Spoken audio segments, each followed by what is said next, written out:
বেকারত্ব আর একাকিত্ব চরম হয়ে গেছে। এই বেকারত্ব আর একাকিত্ব ভালো লাগে না। ভালোটা জীবিকার প্রয়োজন, দিনদার জীবনসঙ্গীর প্রয়োজন। এই 29 বছর বয়সে এসে একাকিত্ব আর বেকারত্ব কি ভালো লাগে? জীবনটা এলোমেলো হয়ে গেছে। আল্লাহর রহমতে যদি গুছিয়ে ওঠা যায়, আল্লাহ একমাত্র ভরসা।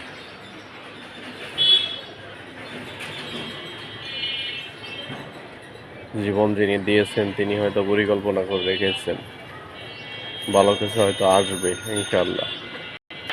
কারণ আল্লাহ তাআলাই হচ্ছে সর্বশক্তিমান, তিনি তাকদীর লিখে রাখছেন।